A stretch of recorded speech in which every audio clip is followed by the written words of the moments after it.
Bonjour mes chers frères Camerounais, salut. C'est le président de Bamileke, oui, c'est moi, en même temps le parrain des amoureux. Bienvenue encore dans ma page. C'est que je parlais, dans la vidéo passée, j'étais en train de parler des entreprises de Bamileke. Le fonctionnement, comment les gars traitent les frais dans les entreprises. Ce que je voulais vous faire comprendre maintenant en ces jours-ci, papa, c'était pour vous dire, vous les Camerounais, surtout les Bamileke là, c'est toujours vous qui voulez le changement dans ce pays. Oui, c'est vrai, on ne refuse pas. Mais commencez par changer par vous-même. Changez d'abord vos propres mentalités que vous avez. Traitez vos frères bien comme vous-même. Parce que vous ne pouvez pas maltraiter vos frères et vouloir indexer quelqu'un d'autre. Paul Biya, vous devez le respect. Les Camerounais, tous les Camerounais jusqu'à moi-même, je dois du respect à ce monsieur. Il nous a appris à travailler. Il nous a appris à se battre. Partout où les Camerounais mettent les pieds, on donne le respect aux Camerounais. Partout où les Camerounais passent dans tous les pays, on respecte le Camerounais. Et tout ce que je voulais vous dire que, disons merci à ce monsieur. Soyons sérieux, on dit au moins merci à ce monsieur. Tout le monde rejette le tort sur lui. Vous pensez que l'époque d'Aïdjo, c'est l'époque d'aujourd'hui? C'est 30 millions d'habitants aujourd'hui. Hein, et ce n'est pas facile. Bon, il a fait de son mieux. Mais nous préférons encore, moi, je préfère même que ce monsieur soit là, que de donner la passe à un Bamileke, bêta un nordiste ou un anglophone. Le ministre Atangandi vous a parlé l'autre jour, tout récemment, dans son discours, que quelqu'un ne peut pas venir au deuil, il pleure le deuil plus que le concerné. Sauf celui qui est victime, qui ressent la douleur. Et c'est vrai. Si vous avez la tête pour comprendre, comprenez ce que ce monsieur a parlé. Respectez ce monsieur de Paul Biya là. Il a mis beaucoup de paix dans ce pays. Aujourd'hui, regardez la Libye. Regardez aujourd'hui ce que la Libye vive. Vous dites que vous souffrez au Cameroun. Les snacks, c'est vous. Les boîtes de nuit et snacks, c'est vous. Les restaurants, c'est vous. Hein? Les hôtels et les auberges, c'est vous. Vous voyez seulement que vous êtes en train de souffrir. Vous ne souffrez même pas. Vous ne souffrez pas. Parce que ce peuple, même, il se bat beaucoup. Il fait beaucoup pour les Camerounais. Ce n'est pas parce que ce monsieur Kamtou se met devant, il vous embrouille, il monte avec vous, il descend. Je vous ai dit dans la vidéo, parce que ne soyez pas moutons. Tous ces enfants sont en Europe. Tous ces enfants sont en Europe. Et ils sont situés. Et c'est pour venir vous commander encore demain. Kamtou lui-même qui vous amène devant, il vous traîne, il monte là. Il a combien d'entreprises au Cameroun? Il embauche qui? Vous confondez un homme de droit avec un homme de politique. Paul Biya, c'est un homme politique. Hein, et Kamto, c'est un homme de droit. C'est deux écoles différentes. Apprenez à respecter ce monsieur. Ça, c'est la Bible du Cameroun. Apprenez à respecter ce monsieur Paul Biya là. Nous, les Camerounais. Apprenez à les respecter. Apprenez à respecter les Yaoundés. Tout ce qu'on appelle quoi, là, respectons-le. Parce que nous, les Bamileke, plus méchants et avares et traîtres ici au Cameroun, tuent même son frère, même pour rien. C'est vous. Vous partez, vous entrez dans le RDPC, vous vous cachez, vous importez des choses. Mais c'est vous les premiers à sortir, à aller saboter ce monsieur. Il doit partir. C'est un Biafrais, c'est un Sénégalais, c'est un Malien. Mais vous ne payez même pas d'abord les impôts. Vous payez la douane. Vous payez même seulement la CNPS. Vous affiliez vos frères à la CNPS. Assurance maladie, vous donnez à vos frères. En dehors de les exploiter, et les torturer, et les mépriser comme ils sont. Au profit de vos bénéfices. Méchant plus que vous les Bamileke dans ces pays n'existe pas. Cessez de saboter le nom de ce monsieur Paul Biya. Et apprenons à lui respecter. Je vous dis toujours ça. Apprenons à respecter ce monsieur Paul Biya. Et chapeau à ce monsieur. Il a mis sa candidature. Moi-même, je le soutiens. Même s'il veut passer même le pouvoir là à quelqu'un, il donne ça à un nordiste ou à un anglophone. Ou lui-même, il reste là. Ou tous les alentours qui sont autour de lui là. Il reste assis là-bas. Il donne à quelqu'un d'autre là-bas. Mais pas à un Bamileke. Il ne donne jamais ce pouvoir à M. Paul Biya. Que celui qui maudit ce monsieur soit maudit. Que celui qui cherche la chute de Paul Biya, que sa chute soit pire plus que pour Paul Biya.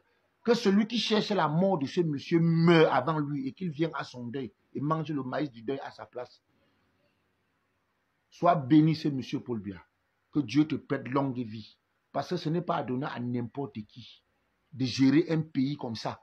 Parce que si vous voulez changer le pays, si changez d'abord votre mentalité, c'est d'abord la première des choses. Changez votre mentalité d'abord. Si vous voulez que ce pays soit bien, traitez vos frères, vous les Bamileke. Le commerce est fait pour vous. Le pouvoir n'est pas fait pour vous. Merci à monsieur le président Tchafak Jonas. Vous avez tout dit. Ne vous embrouillez pas dans le RDP. MSC va vous apporter aucun profit. Vous courez dans le sac. Quand on vous emmène en brousse, il ne va jamais vous amener un jour à la présidence. Ne perdez pas le temps. Et il n'y aura jamais la guerre dans ce pays. En 2008, 4 jours de grève, vous avez maigri comme les Éthiopiens. Hein? C'est la guerre que vous pouvez faire au Cameroun. Parce que ce monsieur vous maîtrise. Vous avez 3 choses dans la vie qu'on vous a captivé, vous les Camerounais. 1, la boisson et la nourriture. 2, le matériel. 3, les fesses. Voilà les 3 choses qui vous tiennent captif. Quand un Camerounais est en train de boire et manger, hein, il surveille ses biens, il compte son argent en banque. En 3e position, il part finir à l'hôtel avec la femme. Voilà tout ce qui est dans votre tête, vous les Camerounais. Vous pouvez gréver.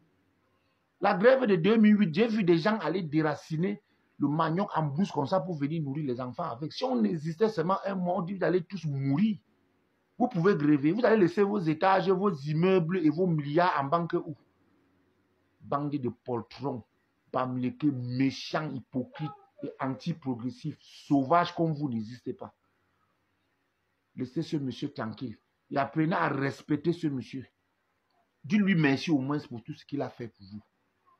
Je suis le président de Bamileke, en même temps le parrain des amoureux. Je n'ai pas beaucoup à vous dire. Mais je dis toujours que celui qui maudit ce monsieur soit maudit. Que celui qui cherche sa chute, que sa chute soit plus pire que pour le président Paul Biya. Sois béni, monsieur le président Paul Biya. Que Dieu te lève et te donne beaucoup de force. Et que tu continues à diriger ce pays. Ou bien tu passes ça à quelqu'un que tu as confiance, comme Aïdjo t'a passé. Beaucoup de courage, mon président, et tes alentours. Et longue vie, et vive le Cameroun, vive la nation et la paix. Soyons bénis au nom de Jésus et que le Seigneur nous bénisse. Amen. Le président actuel du Cameroun est extrêmement fort en politique. J'ai précisé, ne venez pas me parler de la gestion du pays, je ne sais pas. Quand je dis là où il est extrêmement fort en politique, c'est parce qu'il a permis à tout le monde de participer à la gestion du pays. D'accord? Ça veut dire que ce soit dans les différents gouvernements ou quoi, il a toujours travaillé avec tout le monde. Peu importe ta région, ta tribu, il a toujours fait en sorte de faire participer tout le monde. Personne n'a jamais été exclu. Ceux qui ont les arguments selon lesquels telle ou telle région, telle ou telle tribu a été, je ne sais pas, abandonnée, délaissée, c'est totalement faux. La preuve, c'est que même les dirigeants de beaucoup de partis politiques, soi-disant de l'opposition, soi-disant ou bien vraiment de l'opposition, je n'en sais rien, même ces dirigeants-là, pour beaucoup d'entre eux, ils ont été dans le gouvernement. Ils ont été dans le gouvernement. Donc ne venez pas nous dire que telle ou telle tribu ou telle région est mise à l'écart. Laissez-nous ça. Donc pour parler en matière de politique, c'est quelqu'un qui est rassurant. En fait, c'est quelqu'un qui est rassurant. Si tu veux gagner les élections présidentielles au Cameroun, il faut que tu sois un candidat rassurant. Il faut que tu fasses comprendre à tout le monde que, voilà, si toi tu es élu, tu vas également travailler avec tout le monde. Et c'est la difficulté que beaucoup de candidats rencontrent aujourd'hui. En plus de ne pas être rassurant, beaucoup de partisans de tel ou tel parti politique desservent leur parti en tenant des propos haineux sur les réseaux sociaux, en prenant la haine, la division. La résultante de tout cela, c'est que les dirigeants des partis en question, ainsi que leurs partisans, sont perçus comme des personnes dangereuses, en fait. D'accord? Vous êtes perçus comme des personnes dangereuses, des personnes qui ne rassurent pas, des personnes à qui on n'a pas envie de confier la gestion du Cameroun. Et c'est triste pour vous.